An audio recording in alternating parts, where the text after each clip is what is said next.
Mana nihoyat Kamolot yoshlar ijtimoiy harakatining navbatdagi qurultoyning tashkiliy ishlari ham boshlanib ketdi. Ko'rib turganingizdek, biz Toshkent vokzalida delegat etib saylangan yoshlarni kutib olish uchun tashrif buyurdik.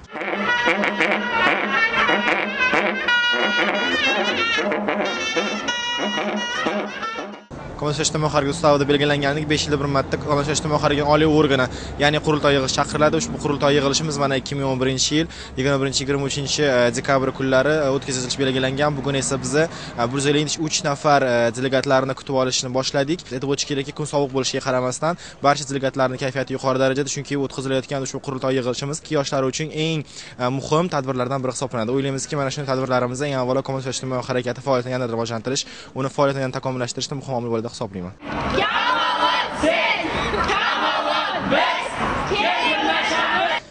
Жақсы жетіп келдік. Біздегі бәрше қолайлықтар жаратылған. Біз бұндан juda қуанышлымыз. Енді осы keyfiyatda жоғарғы keyfiyatda ruhda o'sha gezekdagi 3-qurultoyda o'tkazamiz. Barcha viloyatdagi do'stlarimizni va yaqinlarimizni ko'rish vaqtiga bugun muyassar bo'lamiz. Hammaga omad, qurultoy ishida muvaffaqiyatlar tilayman hammaga. 5 ta viloyatda, ya'ni Qoraqalpog'iston, Xorazm, Samarqand, Navoiy, Buxoro viloyatlarini kutib oldik. Jami 153 nafar hozir Toshkent shahridagi vokzalga yetib kelishdi.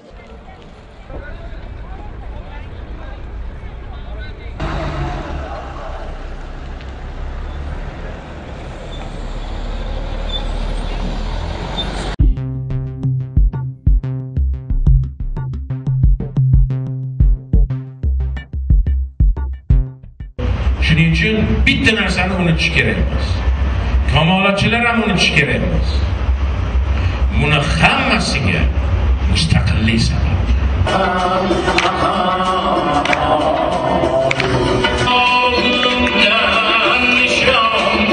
Nukusda, Namanganda uchrashmagan, sizlar bilan uchrashmagandik, mana bu yerda uchrashmoqda. Kamolot yoshlar ijtimoiy harakatining qurultoyi yaqinlashmoqda. Albatta har bitta viloyatdan mana yoshlarimiz tashrif buyurishgan. Nima deymiz? Shu konsertlarda va shu Kamolotni har bitta o'tayotgan kunida meni ham shu qissam qo'shilayotganidan juda ham xursandman. Chunki bu yoshlarimizni qo'llab-quvvatlash hamda imkoniyatlar eshigini ochish va bizni ko'rib, masalan, ertaga opera aytib ketishi mumkin bu yoshlarimiz.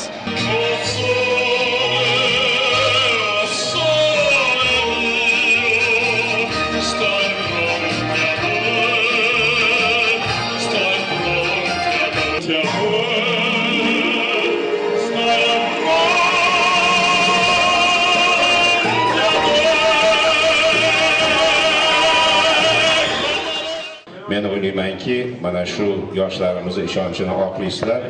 Kamolotimizni bundan keyin rivojlanish yo'lida yangi bir rejalarni tuzishda ishtirok etasizlar. Bu katta narsa.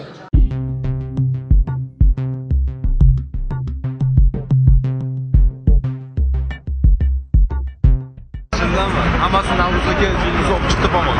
Yulduz o'zi edi.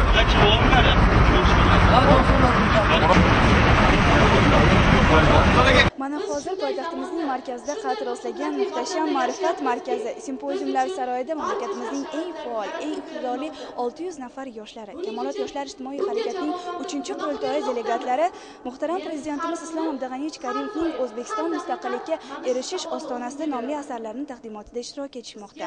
Albatta ushbu taqdimot har bir yoshning ko'nglida mustaqillikka erishish mashaqqatini chuqur his qilishlari va mustaqillik tufayli yaratib berilayotgan imkoniyatlar, shart-sharoitlardan yanada unumli foydalanishga hamda 3-qurultoyda kelgusi rejalarimizni yanada mustahkam belgilab olishlariga turtki beradi.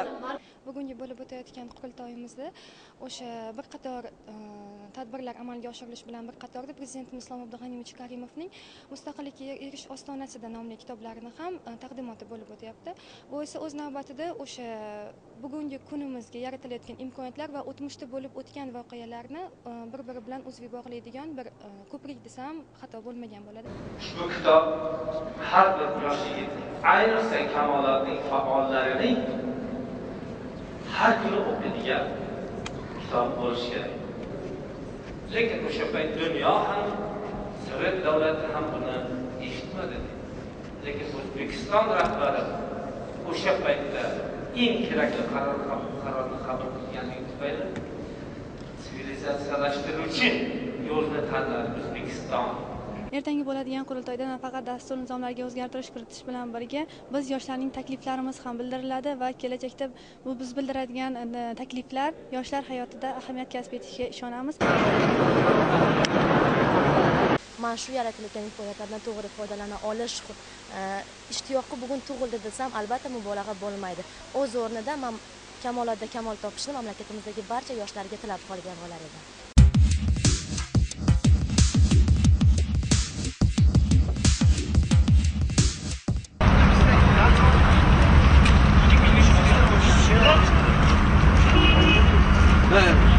Hozir biz O'zbekiston Badiiy akademiyasiga keldik.